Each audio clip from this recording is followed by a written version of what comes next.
예수님께서 많은 기적을 베푸시고 또 하나님의 말씀을 가르치면서 점점 이렇게 예수님 앞에 몰려오는 사람들이 많이 생기게 되었습니다.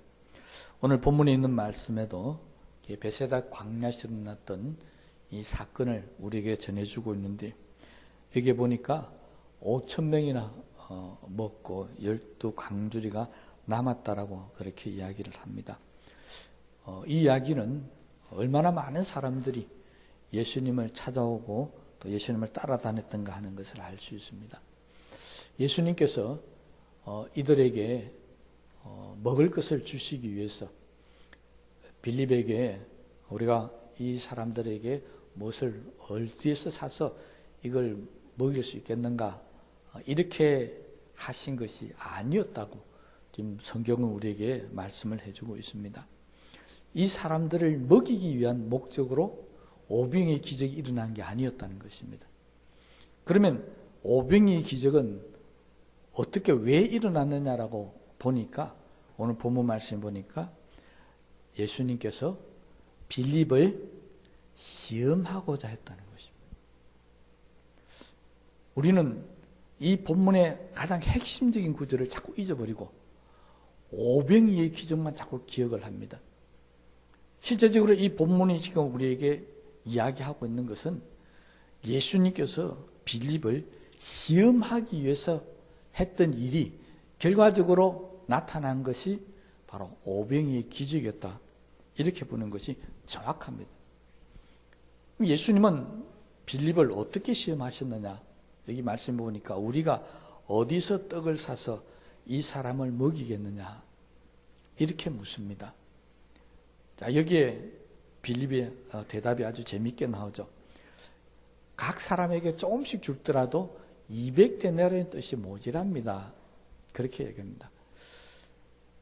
이 예수님의 질문과 빌립의 대답은 전혀 다릅니다. 우리는 이것을 가리켜서 동문서대라고 그렇게 얘기합니다.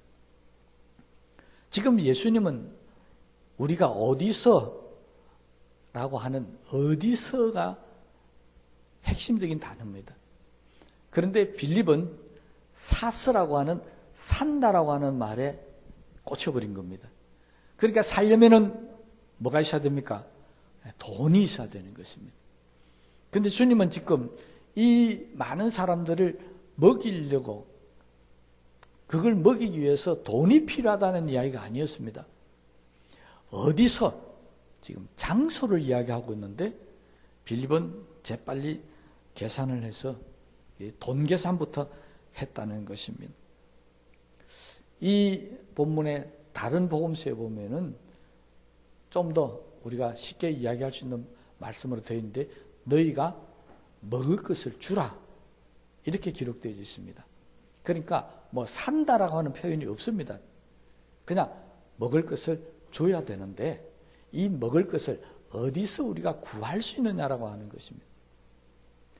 이 질문을 들었던 또 다른 사람, 바로 안드레라는 사람은 예수님의 정확한 질문의 의도를 알았습니다. 그래서 돈 계산을 하지 않고 군중들 속에 들어가서 먹을 것을 찾기 시작했다는 것입니다. 어디서 찾았다고요? 군중들 속에 들어가서 먹을 것을 찾습니다. 그래서 가져온 것이 바로 오병이어였습니다.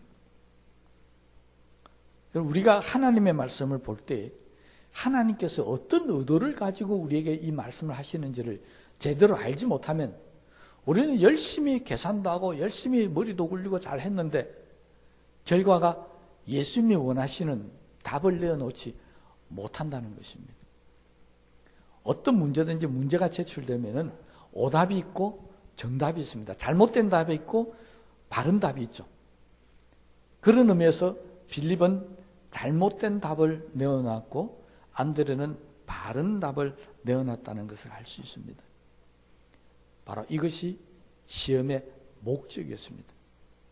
그러니 우리도 하나님의 말씀을 들을 때 이 말씀이 우리에게 지금 뭘 요구하는가 하는 것을 정확히 아셔야만이 이 말씀이 가지고 있는 은혜도 받을 수 있고 복도 받을 수 있는 것입니다. 자, 우리가 너무 잘 알고 있는 말씀 있죠. 구하라 그러면 주실 것이요. 우리는 이 말씀을 보면서 항상 나에게 좋을 대로 주신다는 말씀에 꽂혀버립니다. 그런데 이 말씀은 주신다는 말씀이 핵심이 아니고 구하라는 말씀이 핵심입니다. 구하면 주신다는 겁니다. 안 구하면 안 주신다는 것입니다. 그러니 왜 너희들이 구하지 않느냐라고 하는 말씀이거든요. 그런데 우리는 왜 하나님 나에게 안 주십니까? 라고 이야기한다는 것입니다. 서로 다르게 지금 말씀을 보고 있는 겁니다. 그러므로 우리가 하나님께서 우리를 시험하실 때, 우리 신앙 가운데 우리도 주님께서 우리를 시험할 경우가 많이 있지 않습니까? 그때는 무엇을 정확하게 판단할 수 있어야 되냐면, 지금 나에게 묻는 질문이 정확히 뭘 원하는지를 아셔야 됩니다. 어디서냐? 아니면 사는 것이냐? 주님은 어디서라고 하는 말에 핵심을 갖고 있는데, 듣는 빌립은 산다는 말에 핵심이 가니까 답이 제대로 된 답이 나올 수가 없었다는 것입니다. 그러니 우리는 이런 말씀을 대할 때마다 내가 시험을 당하면서 뭔가 자꾸 잘못 풀리고 잘못되어 가면은 꼭 생각하셔야 될 게 있다는 것입니다.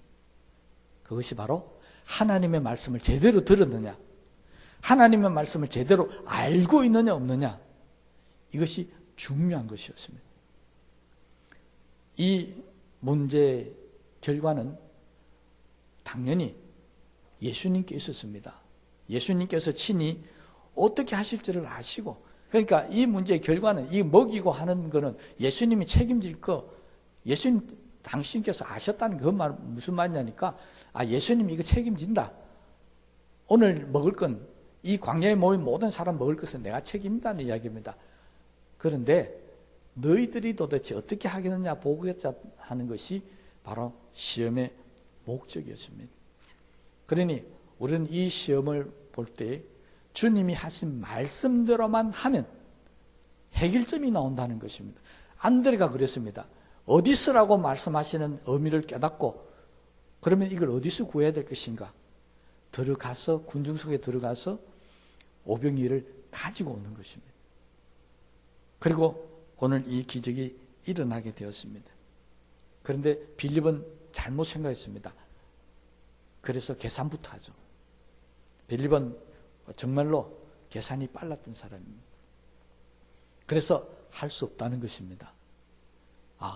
우리가 200데나리온이라고 하는 떡을 어떻게 사서 이 사람들에게 나눠줄 수가 있겠습니까?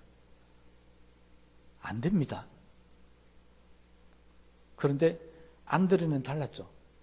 그런 계산보다는 주님이 하신 말씀을 듣고 거기서 일단 오병이를 가지고 옵니다. 그리고 주님 앞에 내어놓으면서 그러죠. 이거 주님이 말씀하신 대로 저기서 가져왔는데 이게 어떻게 될는지는 모르겠습니다. 좀 부족하지, 뭔지 좀 잘못된 것 같지만은 일단은 주님이 어디서라 그랬으니까 계산 안 하고 그냥 가지고 왔습니다. 한 사람은 계산을 했다는 것이고 한 사람은 주님의 말씀에 순종했다는 것입니다. 계산 결과는 부정이 나왔고 불신이 나왔고요. 순종의 결과는, 말씀을 제대로 이해한 사람의 결과는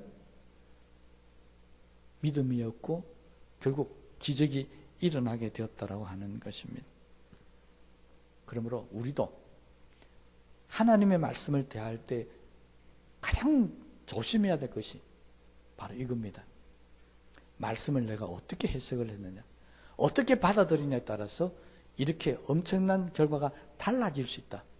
그리고 어떤 사람은 믿음으로 사는데 어떤 사람은 머릿속으로 계산으로 살 수밖에 없는 이런 결과가 나오더라는 것입니다. 똑같은 말씀을 들었는데 왜 어떤 사람은 믿음으로 살고 어떤 사람은 머리를 굴리며 계산으로 살아야 됩니까? 그것은 말씀을 잘못 이해했기 때문입니다. 그러니 우리는 주님이 말씀하실 때 그 말씀의 핵심을 잘 알고 계산하며 사는 것이 아니라 믿음으로 살아야 한다. 이건 수없이 많이 우리가 배웠던 말씀들입니다. 그럼에도 불구하고 여전히 우리는 계산이 앞섭니다. 여전히 우리는 하나님의 말씀을 제대로 이해 못하고 내 생각대로 그 말씀을 받아들입니다. 그래서 지나치면 이단이 생기게 되고 잘못되면 불순종이 생기고 불평과 원망이 생길 수밖에 없다는 것입니다. 그렇다고 계산하지 말라는 것은 결코 아닙니다.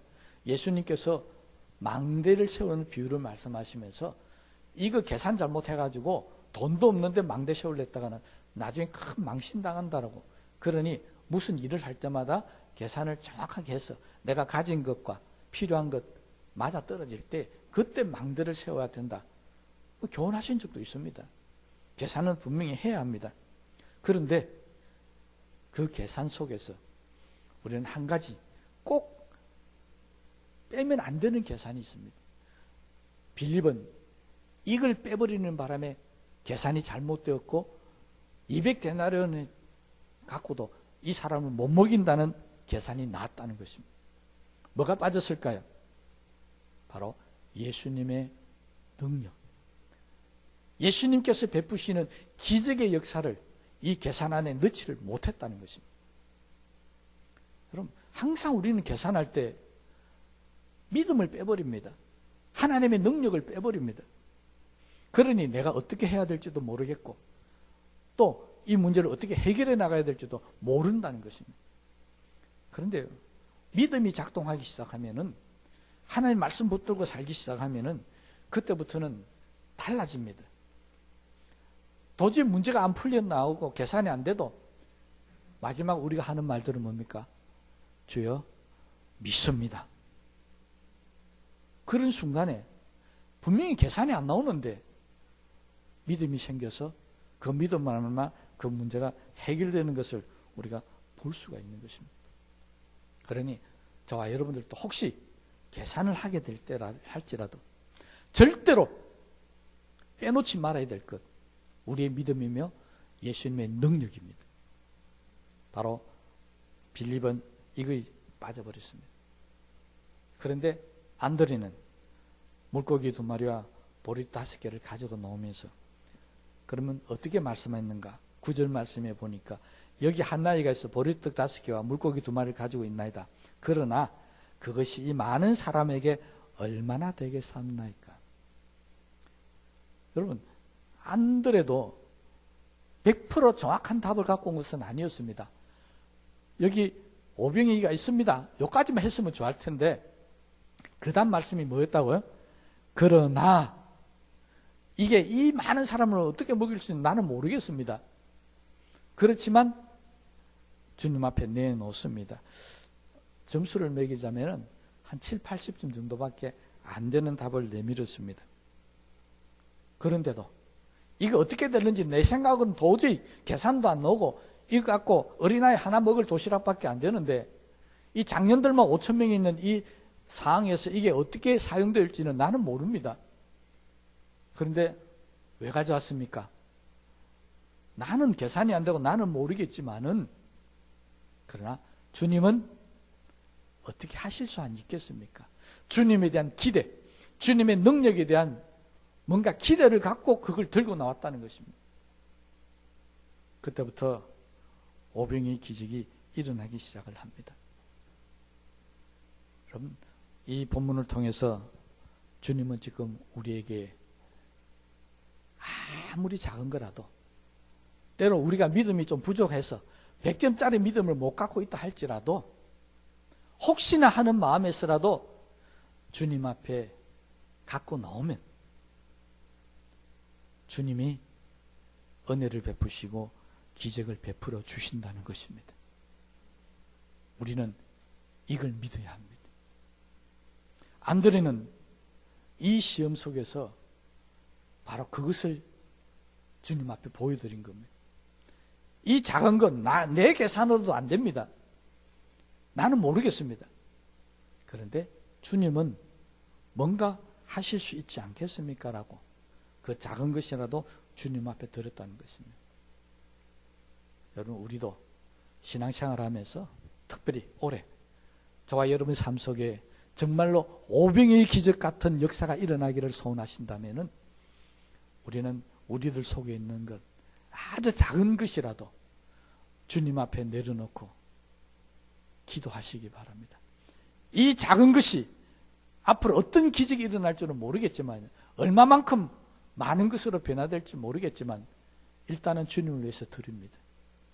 그것이 작은 시간이든지 아니면 작은 물질이든지 아니면 내 몸의 헌신이든지 간에 뭔지 모르지만은 내가 가지고 있는 것이 작다고 할지라도 주님께서 사용하시옵소서라고 내놓으면 주님께서 어떻게 역사하실 줄 모르는 것입니다. 나는 작다고 생각했지만은 주님의 손을 거치는 순간에 오병이 기적이 일어났던 것처럼요. 우리도 마찬가지입니다. 우리도 내 생각하고 주님의 기적은 아무 상관이 없습니다. 나에게는 불가능이고 나에게는 이게 말이 안 되는 이야기지만, 계산이 안 나오는 이야기지만, 이것이 내 손을 벗어나서 주님 앞에 가면 오병의 기적이 일어날 수 있다는 사실을 믿으시기를 바랍니다. 주님은 바로 이것을 제자들에게 가르쳐 주기 위해서입니다. 그리고 주님은 이렇게 말씀하십니다. 10절 11절 말씀 보면 예수께서 이르시되 이 사람들로 앉게 하라 하신대 그곳에 잔디가 많은지라 사람들이 앉으니 수요가 5,000명쯤 되더라. 예수께서 떡을 가져 축사하신 후에 앉아있는 데를 나눠주시고 물고기도 그렇게 그들의 원대로 주시니라. 지금부터 오병이의 기적이 일어나는 단계, 과정이 여기에 설명되어져 있습니다. 주님은 첫째 앉아라고 하십니다. 두 번째로 축사하셨습니다.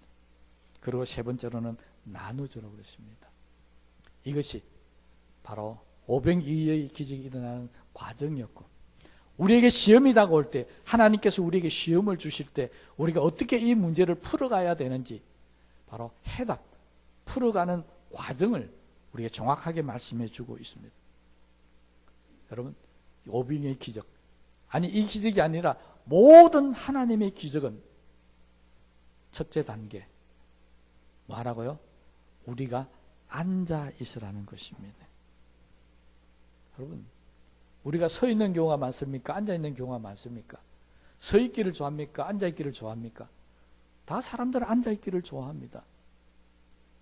그렇잖아요. 그런데 그런 의미가 아니고요. 여기서 앉아 있으라고 하는 이 말의 의미는 이제부터는 하나님의 기적이 일어나는 시간, 이제부터는 하나님이 일을 할 테니까 너는 가만히 있으라는 소리입니다. 네가 설치지 말라는 겁니다. 네가 일어나서 돌아다니지 말라는 겁니다. 그냥 너희들은 가만히 앉아 있으면 하나님께서 일을 하신다는 것입니다.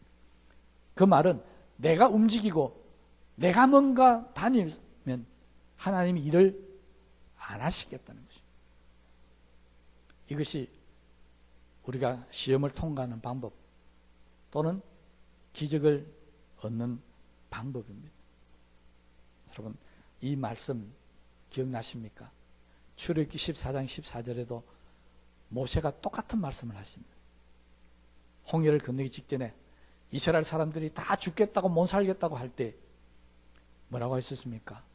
여호와께서 우리를 대신해서 싸우려니 너희는 가만히 있을지니라. 여러분, 성경을 보면 하나님의 역사가 일어날 때는 인간은 가만히 있어야 됩니다. 여기에 우리 계산도 필요 없고 우리 말도 필요 없고 우리 행동도 필요 없습니다. 그냥 우리는 입을 다물고 가만히 있으면 되는 것입니다. 그때 하나님의 역사가 일어나기 시작하는 것입니다. 그러니 혹시 하나님의 기적을 바라고 뭔가 하나님께서 나를 위해서 일해 주시기를 원하신다면은 이제부터 우리는 가만히 앉아 있으면 됩니다. 그리고 앉아 있으라는 이 말 속에 또 하나의 숨은 의미가 있습니다. 그것은 wait, 기다리라는 말입니다. 너는 앉아 있으라 이 말은 지금부터 하나님이 기적을 일으키실 테니까 그냥 가만히 기다리고 있으면 된다. 설치지 말라 이 말입니다. 그러니 앉아 있으라는 이 말은 이중적인 말이 포함이 되어 있죠. 하나는 하나님이 역사하시니까 너는 꼼짝하지 말라는 것이고, 그리고 하나님 역사하실 때니까 너는 그 역사를 기다리기만 하면 된다는 거죠. 그것이 가만히 있으라는 것입니다. 그래서 그들은 가만히 있었습니다. 그때부터 주님이 축사하시고 제자들이 다니면서 떡을 나눠주기 시작하면서 오병이의 기적이 일어나기 시작했습니다. 여러분, 우리도 가만히 있어야 합니다. 하나님의 기적을 바라본다면 여러분 가만히 있으십시오. 기대하십시오. 나를 위해서 어떻게 역사하실지. 예배 시간도 마찬가지잖아요. 다 앉아 계시잖아요.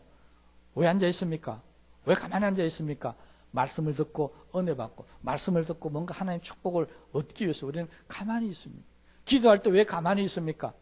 우리는 기도하면서 하나님께서 내 기도를 들으시고 뭔가 나를 위해서 축복하기를 바라서 우리는 무릎 꿇고 꼼짝없이 앉아서 기도하고 있지 않습니까? 그것이 바로 우리에게 주시는 하나님의 기적의 첫 단계입니다. 그러니 가만히 앉아있지 못하는 사람은 하나님의 기적을 체험할 수 없다는 것입니다. 몸만 가만히 있으라는 게 아닙니다. 마음도 가만히 앉아 있어야 됩니다. 저도 평신도 시절 지내봐서 잘 압니다. 예배 시간에 좀 지겹고 힘들어지면 그때부터는 몸은 가만히 있는데 생각이 이제는 가만히 있지를 못합니다. 온 천지를 다 돌아다닙니다. 집에도 갔다가 애들한테도 갔다가 저기도 갔다가 여기도 갔다가. 그건 가만히 있는 게 아닙니다. 우린 가만히 있어야 합니다. 때는 우리의 생각도 가만히 있어야 되고, 내가 뭔가 하나님 대신 설치려고 하는 섣부른 마음도 가만히 있어야 됩니다. 그 모든 것들이 다 가만히 있게 되어지면 그때부터는 이제 하나님의 역사가 일어나기 시작합니다. 여러분, 하나님의 역사, 정말 나에게 기적 같은 역사가 일어나기 위해서는 내가 일해서는 안 되지 않습니까? 내가 수고하고 내가 노력해서는 기적은 일어날 수 없습니다. 정말 기적이 나에게 필요하다면 나는 가만히 있어야 되는 겁니다. 대신에 하나님께서 나를 위해서 일을 하셔야 되는 것입니다. 그래서 주님은 거기 모인 모든 사람들에게 명령하신 겁니다. 가만히 있으라. 그 다음에 이제는 누가 일할 시간이라고요? 예, 주님이 일할 시간입니다. 그래서 두 번째, 주님의 일이 나타납니다. 축사하시고. 여기 축사는 우리 영어 성경에 보면요, given thanks, 감사를 드렸다는 말입니다. 우린 축사하면 축복하셨다는 말로 생각하는데 영어 성경 원어에 보면은 감사였습니다. 그런데 놀라운 거 있죠. 오병이요, 어린아이 도시락밖에 안 되는 이걸 갖고 주님은 감사를 했다는 겁니다. 왜? 이거 있으니까 오병이 기적이 일어나게 된 것입니다. 이 오병이가 없었더라면 오병이 기적은 일어나지 못했습니다. 그러니 주님의 감사 기도는 이거라도 있으니까 감사하다는 것입니다. 여러분, 주님의 이 감사 기도를 우리가 배우셔야 됩니다. 여러분, 경제적으로 어렵습니까? 내 손에 단돈 100원이라도 있는 거 감사하기 바랍니다. 건강이 병이 들어서 어렵습니까? 그래도 내가 숨을 붙어 있고 살아있는 이 자체가 감사하시기 바랍니다. 여러분, 감사는 크고 좋은 것에 감사, 물론 당연히 하겠죠. 그러나 오병이 같이 적은 것에도 하나 앞에 감사하면 이 적은 것에 대한 주님의 감사가 5,000명을 먹이고 12감지가 남는 기적이 씨앗이 되었다는 것입니다. 그러므로 저와 여러분들이 어렵고 힘들 때 감사를 잊어버리지 마십시오. 그 감사가 바로 주님의 역사입니다. 내가 힘든데, 내가 병들은데 어떻게 감사가 나올 수 있습니까? 그건 인간으로는 불가능한 겁니다. 그럼에도 불구하고 내 입에서 감사가 나왔다는 것은 주님이 지금 나에게 역사하고 있다는 증거입니다. 지금 내 믿음이 역사하고 있다는 증거고 하나님이 나를 위해서 움직이고 있다는 증거입니다. 그게 나타나지 않으면 절대로 우리는 오병이 가지고 그 적은 것을 가지고 감사할 수가 없습니다. 우리는 늘 기도할 때마다 하나님, 왜 나에게 큰 것을 안 주십니까? 왜 나에게 많이 안 주십니까? 왜 풍성히 안 주십니까? 늘 그게 우리의 불평과 원망이었습니다. 그런데 주님은 이 적은 것을 가지고 감사했습니다. 이 적은 것이 감사를 거치게 되자, 주님의 감사를 거치게 되자 배불리 먹거든. 얼마나 먹었다고요? 5,000명이, 장전마 5,000명이 배불리 먹거든. 12광주리가 남게 되었다는 것입니다. 그러므로 내 속에서 감사가 일어나기를 소원하십시오. 그것이 나를 위해서 하나님이 일하는 역사이기 때문에 그렇습니다. 그러면 그 하나님의 역사는 기도만 하면 끝나느냐? 아니었습니다. 그 다음 세 번째 단계, 제자들에게 나누어 주라 그랬습니다. 자, 가만히 앉아 있습니다. 이 적은 걸 갖고도 감사를 했습니다. 근데 나눠주는 사람이 없으면 이게 어떻게 기적이 일어날 수 있겠습니까? 그래서 기적은 나눠줄 때 나타나기 시작합니다. 강주리에 12제자가 나가서 계속 떼주기 시작합니다. 계속해서 불어나서 그렇게 많은 사람들이 배불리 먹고 만족하고 그리고 12광주리가 남았습니다. 여러분, 주님은요 지금 제자들에게 이 적은 것이라도 제자들의 손을 거쳐서 나눠주기 시작할 때 기적이 일어나고 있다는 것을 그들에게 가르친 것입니다. 이게 시험의 답이었습니다. 그래서 처음 돌아갑시다. 다른 복음서에 뭐라고 기록되어 있다고요? 너희가 먹을 것을 나눠주라고 말씀해요. 그 말씀이 지금 일어나고 있는 겁니다. 이 시험의 정확한 해답은 제자들이 앞으로도 계속해서 나눠주는 삶을 살기를 가르친 것이 이 시험의 답이었습니다. 그러니 저와 여러분들에게도 비록 오병이라는 건 적은 것을 하나님 주실지라도 이 적은 것 또는 물질일 수도 있고 재능일 수도 있고 또 내가 교회를 위해서 헌신하고 수고하는 것일 수도 있습니다. 이것이 내가 가만히 있으면 작은 것으로 끝나지만 그러나 주님 말씀 붙들고 나눠주기 시작하면 5,000명을 먹이고도 남는 하나님의 기적의 역사가 일어난다는 사실을 깨달아야 한다는 것입니다. 이게 지금 제자들에게 주님이 이 문제를 낸 이유였습니다. 여러분, 기적은 오병이의 자체가 아니었습니다. 진짜 기적은 이 오병이가 제자들의 손을 거쳐서 나눠주기 시작할 때 나타나기 시작했다는 것입니다. 그러니까 기적의 주인공들은 제자들이었습니다. 그리고 성경은 12광주리가 남았다고 그랬습니다. 왜 12광주리입니까? 이건 다 아시잖아요. 나눠준 제자의 숫자가 12명이었기 때문에 그렇습니다. 그래서 12광주리가 남은 것입니다. 만 15명이 나눠줬더라면 15광주리가 남았을 것입니다. 여러분, 나눠주는 것이 바로 하나님의 기적의 결과였습니다.